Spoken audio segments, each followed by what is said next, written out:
Well, let's bring in the Shadow Minister for Child Protection, Liberal Senator Kerrynne Liddle, who joins me now from Adelaide. And Kerrynne Liddle, thanks for your time. I wanted to start by asking you first about this news poll on The Voice. You were someone who spent time on the Joint Select Committee examining the referendum. Do you see it failing now?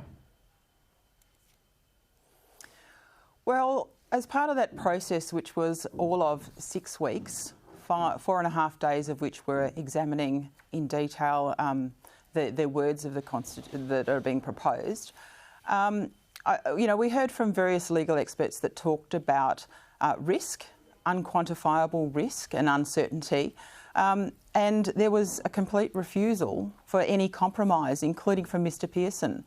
So that's what's being presented to the Australian people, a no compromise position, both The Voice and their view of constitutional recognition in the Constitution, for no other reason other than The Voice can't be removed if it's in the Constitution. That's a big question for the Australian people to consider. Well, do you think it will succeed or fail, though, when you look at those numbers? Well, I think we hear comparisons to the 1967 referendum, but this referendum is nothing like that referendum. When that referendum occurred, there were a majority of states and a majority of the territory, 2 territories. 90.77% of people said yes, and it was a very simple proposition. This is much different to that proposition, and that was about nation building. This has been about going to a referendum when the numbers are barely over 50%, and I think that when you approach it in that way, you approach it in a divided, partisan way, then the result is the result.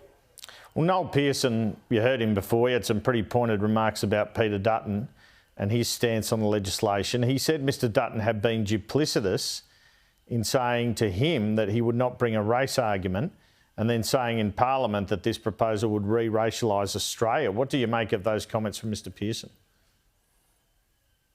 Well, that's what Mr Pearson says. My advice is that wasn't the detail of those conversations, and I've checked with Mr Dutton's office and Mr Leese's office, so I'm quite comfortable that that's not the recollection of the conversation of 2 people within my party.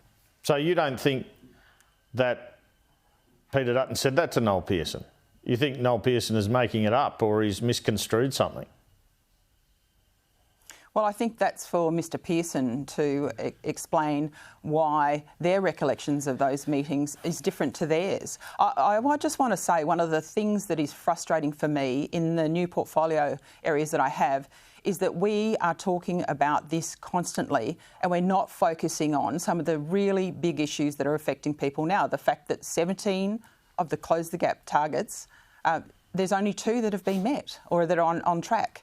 The fact that people were promised 500 domestic and family violence community workers by the Albanese government, and at the end of their first year, not one has been delivered. We have a crisis in the Northern Territory, and we just continually as a nation keep talking about voice, as opposed to talking about issues that are affecting people every single day. For every single day that these things aren't delivered, that we're not focusing on those issues with the same vigour, is a day too long for those people who are most affected by these issues. That's what is frustrating me about this whole discussion. Fair enough, but do you personally, as an Indigenous MP, believe in a voice to Parliament? I have been really clear, even before entering Parliament, I do not support the voice to Parliament. I support constitutional recognition, but the voice is a completely different part of something that's being meshed together as a proposition to the Australian people. And I find it hard to believe that the House of Representatives can pass legislation without demanding the whole of Parliament more detail. A set of principles is quite simply not good enough for a document that belongs to all Australians, not a certain section of Australia, but all Australians. Noel Pearson said yesterday there needs to be a voice to executive government, and he claimed that would bridge the gap. He was in no uncertainty about it. What do you say to that? Well, I've just come from 2 weeks of Senate estimates, and I can tell you, and I've been saying since I've been in Parliament, that is an accountability of everyone in that supply chain for that industry. That is politicians, state politicians, local government members, that is people who deliver programs, that are the people in the policies, that are the bureaucrats. They are the people we should be demanding accountability from. If we talk to an advisory body, how many more do you need? We've got commissioners, we've got people who provide advice as consultants. We've got a NIAA that's a department. We've got academics. We've got a whole lot of consultation that occurs, including the working groups that occur around the Close the Gap. How many more people do we need to be consulted? What we need is action. We need demanding accountability. You know, in Senate estimates, I heard about programs that are funded without independent evaluation.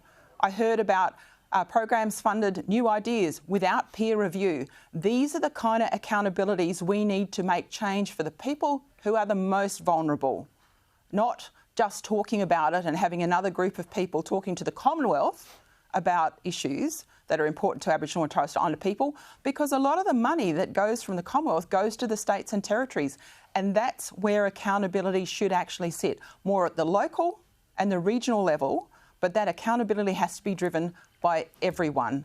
And as I said, I find it very frustrating now being a Member of Parliament that we have all of these issues in front of us, and on Indigenous issues, we keep getting asked about voice as opposed to those real issues that are affecting people every single day. Sure. Well, there's a pretty extraordinary divide in this news poll between younger voters and older voters. It feels like there's overwhelming support amongst under 50s and opposition amongst over 50s. What do you make of that?